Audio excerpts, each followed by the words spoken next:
there. Cecilia Vega, thank you so much. Well, hey there, GMA fans. So let's go through Biden versus Trump on Afghanistan here. This is something that's been going on for a while, but the media has just moved on as though it's normal. And I want to hear from you guys if you ever actually bought this, if you understood, and if you were able to articulate. This is something that I think a lot of people need to be able to do, is articulate the difference between a good withdrawal and a disastrous withdrawal. Yeah. No one here has a problem with withdrawing from Afghanistan. Nope. No. And certainly when you look at, there's a case to be made when people say Second Amendment, you're going to fight off your government with guns. 70,000 something Taliban over, I think it was 400,000 Afghan members, and they were fleeing. It's 75 to 350,000. And there's a big part of me that says, look, if they're not willing to fight for their own country, we shouldn't be sending Americans to die to fight for them. The people who... Are you manufacturing consent with this stream? No, I'm manufacturing dissent. Oh, I thought you said that. You said, have you watched Manufacturing Consent with stream? Did help us, who we had agreements with. Of course, we need to take care of those people who put their ass on the line, but not the people fleeing buildings telling the Taliban, like, it's not, they never touched it. So, this is the narrative that Biden has been setting. I've never heard a president accept less responsibility. Reading comprehension. Motherfucker, there's 33,000 people in here. Do you know how fast chat is going by? It is remarkable that I can single out your dumbass comment to read it to begin with. Are you insane? Aside from maybe Barack Obama, trying to blame it numerous times on Trump. I think we have a montage. Yeah. My predecessor, the former president, signed an agreement with the Taliban to remove U.S. troops by May the 1st, just months after I was inaugurated. It included no requirement that the Taliban work out a cooperative governing arrangement with the Afghan government. But it did authorize the release of 5,000 prisoners last year. We'll get to that. Including some of the Taliban's top war commanders, among those who just took control of Afghanistan. I inherited a diplomatic agreement duly negotiated between the government of the United States and the Taliban that all U.S. forces would be out of Afghanistan by May 1, How much Big League Chew is in your mouth right now? Just 3 months after my He's a inauguration. red man guy. That's what we inherited, that commitment. You are fake news. It's perhaps not what I would have negotiated myself, but it was an agreement made by the United States government, and that means something. Not with you. So first off, this is something that matters is, okay, if you want to blame Donald Trump, again, very, very different policies. Yeah. However, that doesn't hold water. There are plenty of Donald Trump's policies, executive orders, initiatives that Biden immediately undid. What was it? We had the Mexico City policy, the Keystone XL pipeline, the 1776 commission. In other words, he came in and with just a flick of his pen undid all kinds. I mean, he's doing all that while still simultaneously allowing Line 3 to continue. Okay. He's still deporting asylum seekers. He's still functionally utilizing the first country policy that Trump implemented. So there is that. Joe Biden is like still continuing, ironically, also what Trump did with the Afghanistan withdrawal. It's wonderful when conservatives are crying about Joe Biden withdrawing from Afghanistan because it's Trump's plan. Trump did this. I give credit where credit is due. Trump deserves credit for starting this negotiations process. That's it. I thought it was smart I thought it was brave and smart when Donald Trump wanted to do it. I still think it's smart and brave when Joe Biden facilitated it and executed it. I don't know.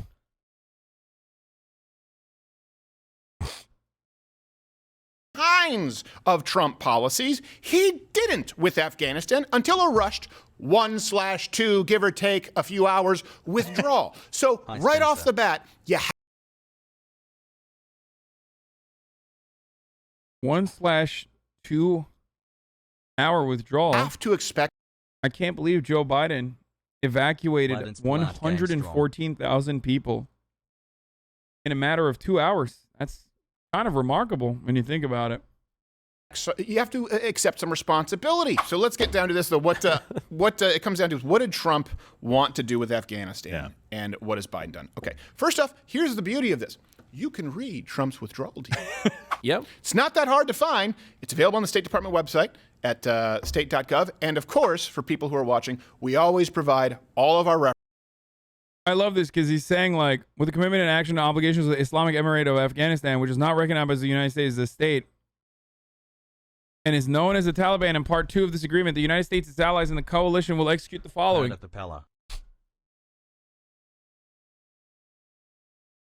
So, you can't say that they did not facilitate this deal with the Taliban when Trump is the one who literally pulled out, like Trump's administration is the one who pulled out Mullah Barabar out of a Pakistani prison and flew him around to like negotiate with him directly. And the original like Afghan puppet government that we installed was supposed to be a part of those agreements.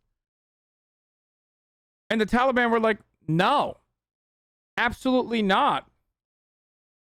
It's Baradar, not Barabar. Sorry, Baradar. And the Taliban were like, no. And the Trump administration was like, okay, fuck them.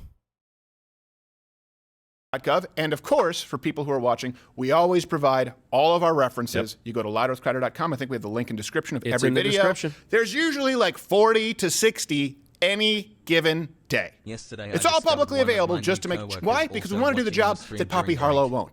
The timeline from Donald Trump was set over 9.5 months. Yeah.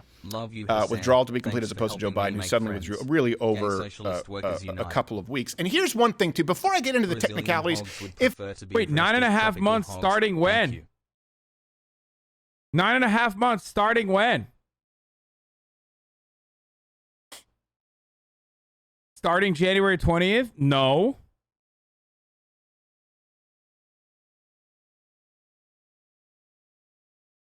Didn't start at the inauguration. Love you guys, hassle. Started back when that deal was executed.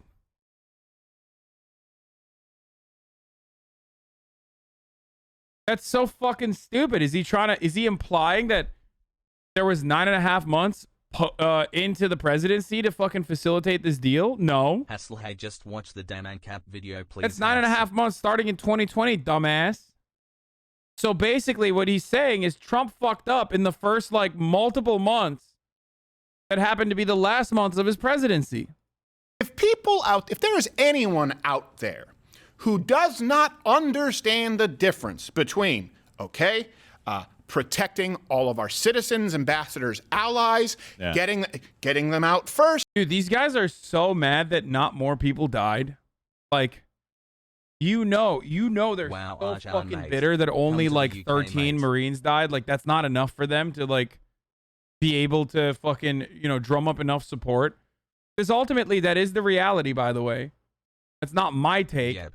That's the regular take of the American individuals that even want to pay attention to politics. No one fucking cares about the soldiers. They don't. If they cared about the fucking soldiers, they would have evacuated from Afghanistan many years ago. Okay? They would have never gotten into Afghanistan. So don't give me that bullshit.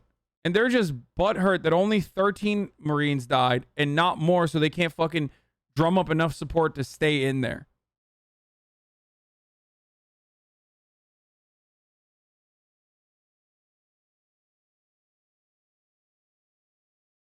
If you cared about 13 Marines dying, like, you would probably care a little bit more about like the veterans that are dying in the America streets right now. A veteran commits suicide every fucking 22 minutes. Like, I don't give a fuck about people, dude. Get the fuck out of here. These people don't give a fuck about their own bodies, dude. They don't take the vaccine. They're so blinded by ideology that they're like, I'm willing to fucking die to own the libs.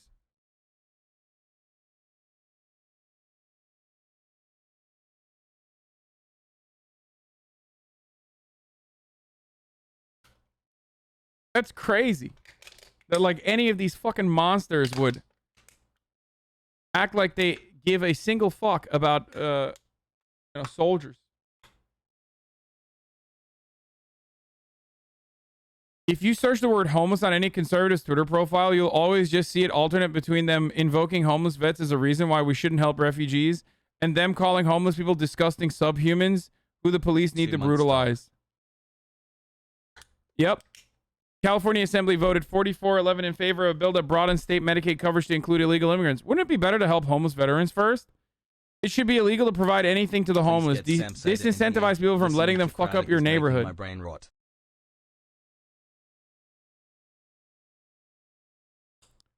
Always. It's always the case. Because they do not give a fuck about the homeless veterans. They do not give a fuck about the homeless in general. They think that they are subhuman. Also, what I find additionally hilarious about Ian Miles Chong is that, like, is there like a big homelessness problem in Malaysia? I don't know. But what I do know is Ian Miles Chong has never stepped foot inside of U.S. borders and lives in Malaysia. Is he talking about the Malaysian homeless veterans? That's so strange.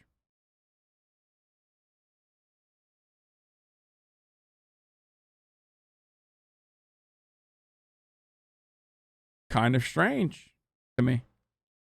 Anyway, let's keep going. First, then our troops who've protected our citizens and allies leave and destroy, level all of our military equipment before we leave, versus withdrawing our military to leave people to fend for themselves. If you don't understand that difference, you're an idiot. Or is that what happened? Are there like Americans in the fucking streets of Kabul that are like defending themselves against the Taliban? Against what, dude? Is that what's going on right now? Like, what I don't understand is, first of all, are you unfamiliar with how this evacuations process works? Chat looking cute today. A lot of that military equipment is destroyed. Okay? It's destroyed in the process. So that's one. 1 yil. 2 is significantly more expensive. It's already paid for, so much more expensive to like ship back all that old ass shit. Okay?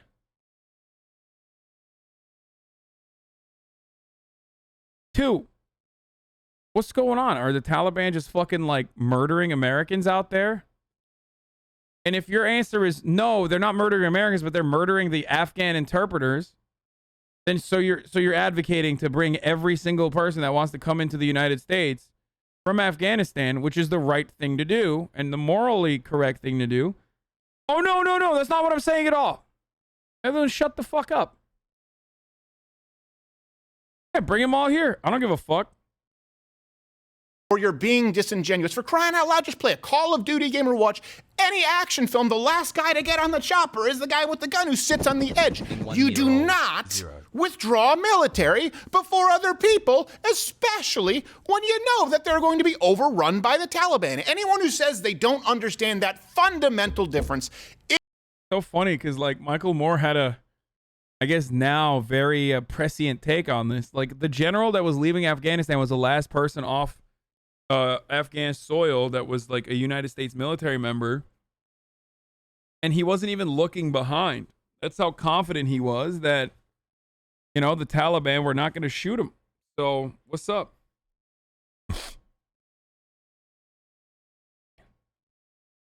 Where are these Americans that are being murdered, dude? I don't understand it. And also, why didn't they fucking leave? They knew the withdrawal was coming. Like, why didn't they fucking leave, dude?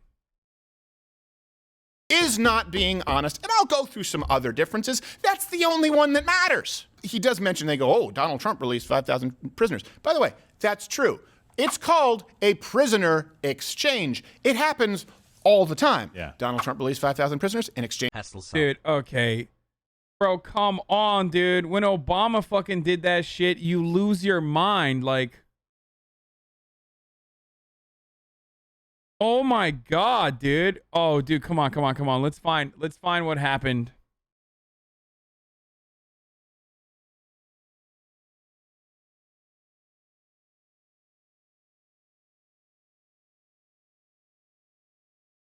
There's got to be something for this, right? Let's see. Yo, let's Google Bo Bergdahl exchange Steven Crowder.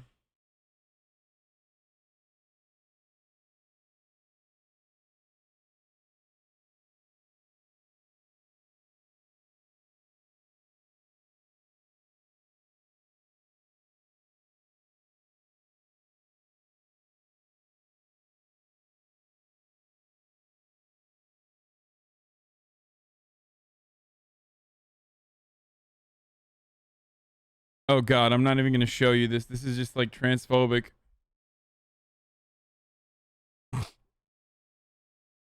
And shitting on, for no fucking reason, Chelsea Manning. Okay. I'm sure he made videos on him.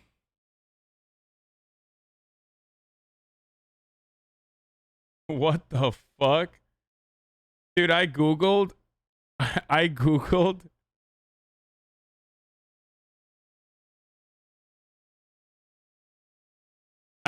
Bo Bergdahl exchange Steven Crowder. And the first thing that came up is a video titled "In Defense of Guantanamo Bay and Enhanced Interrogation Techniques."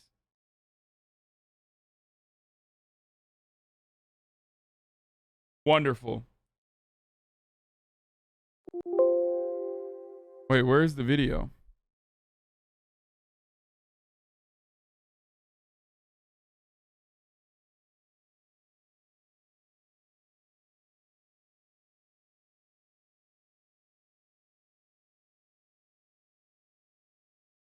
Today, we learned that the Gitmo prisoner traded for Bergdahl is now reaching back out to the Taliban. Surprise, Guantanamo Bay is not only a decent prison for terrorists, it's the perfect prison. Watch this video to learn the truth about Gitmo.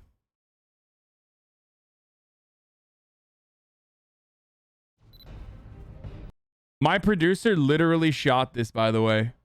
One of my podcast producers went with Steven Crowder back when he used to work at PJ Media or whatever, and he went to Guantanamo Bay when they like snuck to Guantanamo Bay.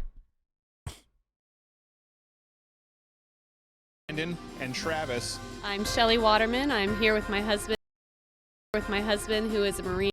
Isn't this fucking crazy? Like, this is literally like a prison island that we have on like not on U.S. soil.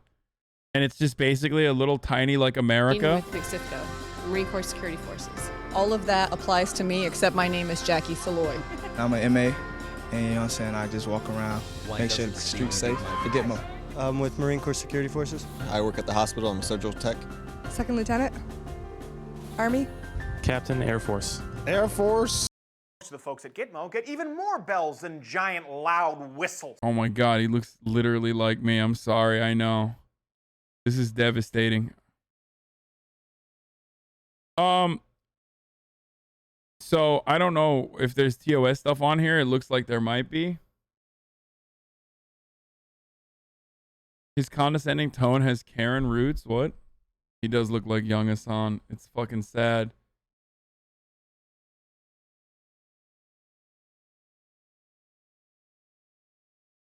Just got the call back to return to work from my boss at $25 an hour.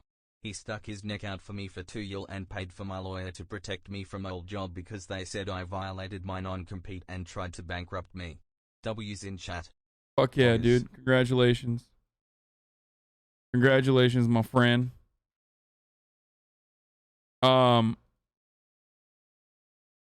Okay. Let's get back to the fucking video. Exchange for 1,000 prisoners. This is something that people know, as well as a provision for historic peace deal. Something important that people need to know about Donald Trump. The second the Taliban attacked one American, I believe they killed one American, deal was off the table. There were no talks for 2 weeks. Remember when Donald Trump went to North Korea? He crossed over that national border line. People freaked out. He went over and spoke with Kim Jong-un and said a bunch of nice things, right? Then the second he understood that Kim Jong-un had no interest in denuclearizing, he just left and took a big shit on him all over Twitter. That was it. It was. Oh, sick, dude. He fucking shitted on him. Like, he was real nice, like a pussy to his face. And then he just fucking shitted on him on Twitter. Like, you're such a fucking idiot, dude. Wow. Wow, I can't believe Kim Jong-un got dunked on, dude, all over Twitter by fucking boss man. Wow. Much poggers, dude. That's so sick.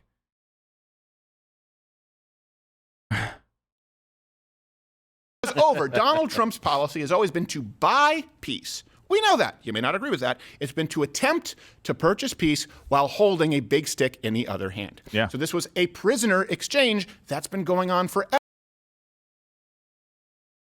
The big stick. The big stick on his other hand is literally what? Tweeting about him?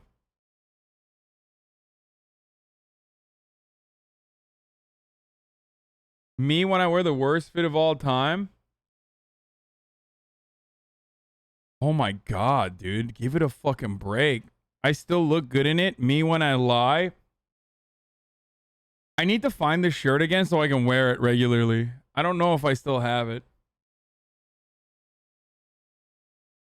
Crybaby Crowder. It's so, like, it's just so fucking sad, dude. People are, I like the fit.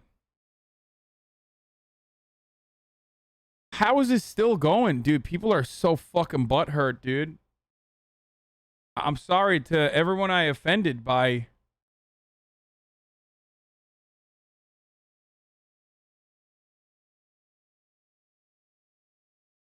It's you guys too, by the way. Like, I look through the comments and like a lot of people that follow me are like, yeah, fuck him. It's so weird.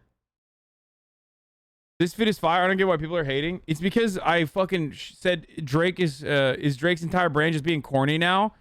And like, I'm a corny motherfucker too. So obviously the immediate rebuttal from the fucking Drake stands was like, this you. And ever since then, and ever since the house shit, like everyone's been posting that fucking t-shirt. And it's like, I don't know what you want, dude. I'm literally getting fucking, I'm getting dookied on because I wore a fucking t-shirt back in 2014. Like, half the people that are like, yo, this fit is so fucking bad. Like, people that are saying this fit is so bad literally were like fucking Nazis back then. It was 2017. Oh, okay, my bad. 2017. The t-shirt I got from my friend Absent, which I've worn his stuff before on this broadcast. He made it in 2008. He gave it to me in 2012. He told me in DMs. 2017 pass revoked. Who cares, dude? Has Absent said anything about this? Let's fucking go, Ajahn. Let's go. If someone brings up yeah, your house, he loves it. He's like surprised that it's going viral. Hassle.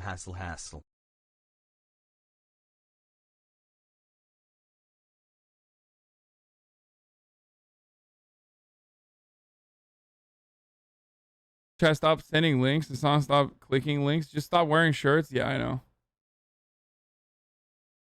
You're coming off super insecure when you keep acknowledging this. Why? I look good. That's a double bind. Like, that's like, it's like if I don't fucking say anything, then it's like, oh, you're hiding the truth and everyone keeps piling on. But when I'm like, yeah, I don't give a fuck. That's why I retweeted it. And I think I look good. Then it's like, oh, copium. And also on top of that, like, you're fucking lying. It's like, there's no winning that, that situation. I'm going to keep doing me.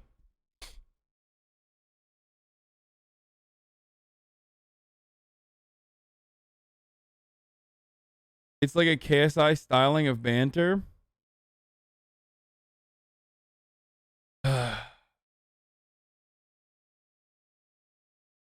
Seems like people are just looking for something to try to clown on you. The fit is fire. I mean, it's not fire. It's just like pretty basic. You literally look terrible, dude. It's okay to admit. Don't make me fucking find out what you look like, motherfucker, because I will literally go through here and figure out what you actually look like in real life and blast you in front of 33,000 people, okay? And you don't want that kind of fucking smoke, you ugly motherfucker, okay? Get the fuck out of here, dude. Get the fuck out of here with your ugly, no good fit wearing ass, wearing the same crusty ass fucking dumbass champion shorts for like 8 weeks in a fucking row. Same t-shirt, got holes on it, ass. Talking shit about what the fuck I'm wearing, dude. Get the fuck out of here.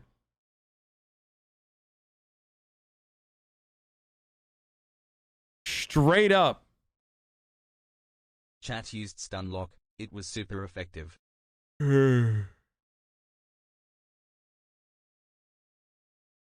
I think people are more cringy at the 2008 style than anything. I mean, yeah, who cares?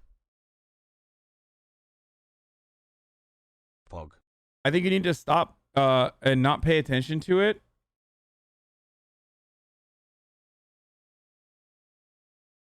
I mean, I will keep paying attention to it because it only works for me. Like, people are like, oh my God, your fits are so bad. And then they come trickle in here to watch. You know what I mean? I don't give a fuck. Like, yeah, of course I'll keep fucking talking about it, dude. It's literally a non-issue. It's like the house shit. But this time, at least I'm not being doxxed on the tail end of it. You know what I mean?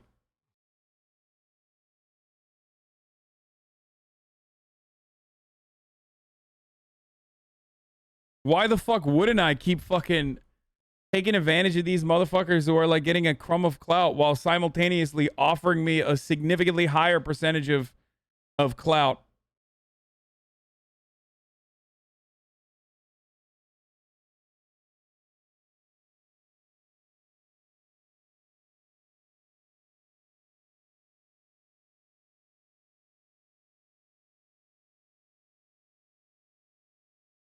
Your anti-fascist shirt pick is one of your most popular, and it's also made by Absent. Yeah, I know.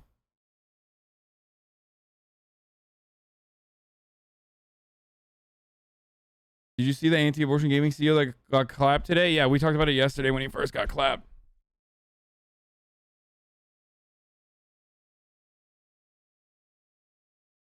You almost get killed every time you do P.O. Box and people think you care about what Twitter says about your fit. Yeah, literally.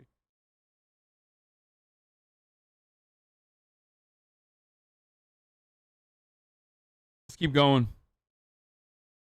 Ever. Do you know how I know? Obama did it many times. Do you guys remember the when he released 3 high-ranking officials for American traitor Bergdahl, who, by the way, I don't know if actual death for treason is a thing, but that guy would fit the criteria for sure.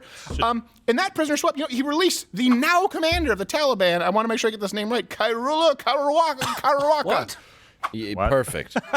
Also making an appearance on Sesame Street. Yes. Waka waka. This is something too, idiots. Look, it was a prisoner exchange, and that was basically free leverage. Because think about this for a second. If we're withdrawing, those prisoners are going to be freed by the Taliban anyway. Exactly. So it's saying, let's get at least 1,000 of our prisoners out at this point, because they're going to be free. You see what happens? Dude, if the only fucking example you can use is people do prisoner swaps all the time, look when Obama released 3 prisoners as opposed to 5,000. You're not making as solid of an argument. But also, you don't need to make that argument. Like, we gave the country to the Taliban, okay? It's the worst possible outcome that you could arrive at. But it's the only outcome after 20 years of steady fighting, with the Taliban winning the fucking war of attrition, no matter what.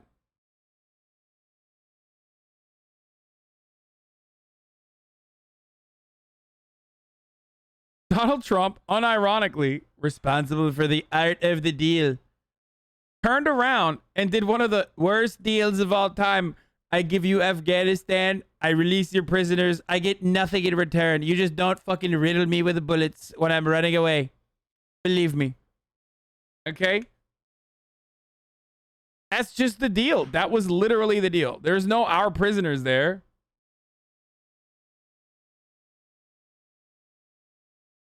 And to be fair, like, that was the only fucking deal you could put together, most likely, that meant evacuation and also stability post-evacuation. There was no fucking way that the Afghan government was going to be able to put out a fight against the Taliban, dude. And it was never happening. And the American intelligence community recognized that reality, which is why they gave Afghanistan to the Taliban.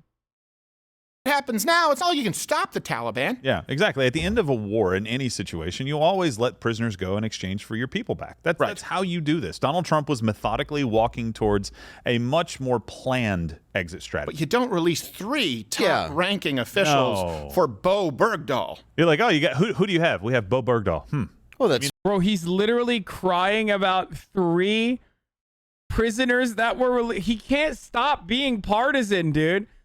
He set the Bo Bergdahl thing up as an argument to be like, see, everyone does it.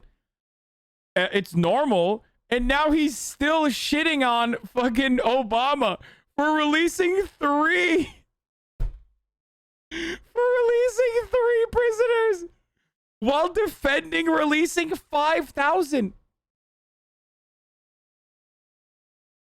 Why can't he just be consistent? I guess, well, you don't need to be consistent.